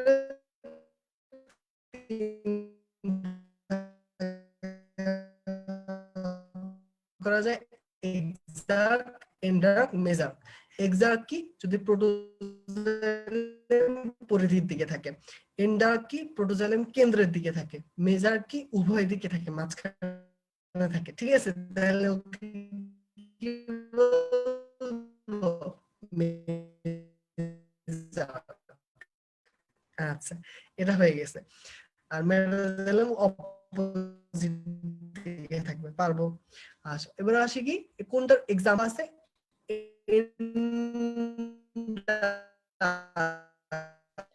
এটা তো নয়। ভাইয়া ঠিকঠাক ঠিক শোনা যাচ্ছে আছে, না। তাহলে কাণ্ডের এক্সাম্পল হচ্ছে এন্ডার্ক। ঠিক আছে, এটা আর প্যাচ লাগবে না। কি বলছি ভাইয়া? কাণ্ড, এন্ডার্ক। ঠিক আছে, কাণ্ডের মধ্যে কোনটা পাওয়া যায়? এন্ডার্ক। আচ্ছা, এক্সাক্ট পাওয়া যায় তাহলে মূলের মধ্যে, আর মেজার্ক পাওয়া যায় পাতার মধ্যে। ঠিক আছে, পাতা হয় তাই তো, তাহলে মেজার্ক পাওয়া যাবে কোথায়? পাতার মধ্যে। এটা যদি হয় এবার হচ্ছে নেক্সটটাতে ঘটে। মনে রাখবা জাইলেমের বৃদ্ধি সবে প্রোটোজাইলেম মানে ছোট ছিদ্র থেকে বড়, বারো বলতেছি, যেটা হচ্ছে পি থেকে এম এর দিকে মানে প্রোটোটাই বলো। এক্সার্ক, এক্সার্কের মধ্যে প্রোটোজাইলেম আছে পরিধির দিকে আর মেটাজাইলেম আছে মাঝখানের দিকে। তাহলে জাইলেমের বৃদ্ধি কোন দিকে ঘটবে? পরিধি থেকে মাঝখানের দিকে, এই যে দেখো কেন্দ্রের দিকে। ঠিক আছে, আবার আসো এন্ডার্ক। এন্ডার্ক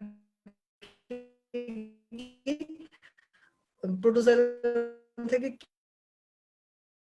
কেন্দ্রের দিকে, তাহলে মেটাজাইলেম থেকে মেটাজাইলেমের দিকে মানে বাইরের দিকে। আচ্ছা, আর বাকি থাকে একটা, ওটাতে থাকে উভয় দিকে। ঠিক আছে, আমার মনে হয় এটাতে আর টেস্ট লাগার কথা না। যদি সমস্যা হয় ভাই একটু কমেন্টে জানাও। ঠিক আছে, তাহলে ভাই বুঝতে পারবো। ভাই ক্লিয়ার হলে একটু আমাকে জানাও, আর কোথাও সমস্যা হলে বলো, তাহলে আমি ওটাকে আবার রিপিট করতেছি।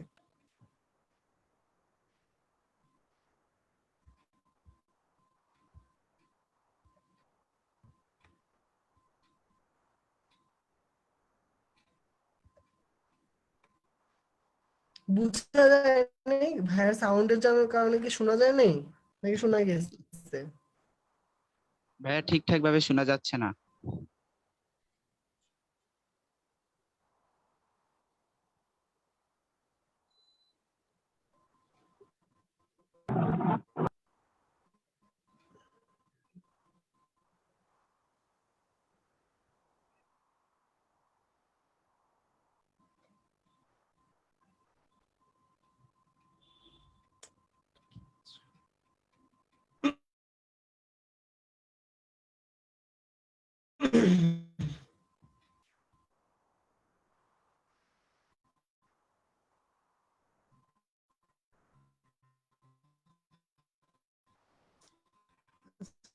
নেটের প্রবলেম হচ্ছে কোনো কারণে, নেটের প্রবলেমের কারণে আসলে এরকম হচ্ছে।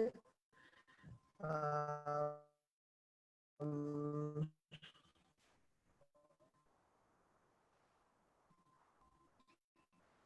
আচ্ছা ঠিক আছে,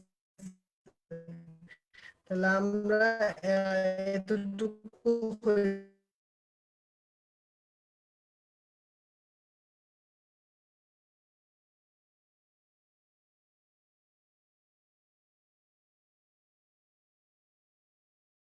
আচ্ছা ঠিক আছে, তাহলে আজকে এই পর্যন্তই থাকুক। তাহলে আর কোনো সমস্যা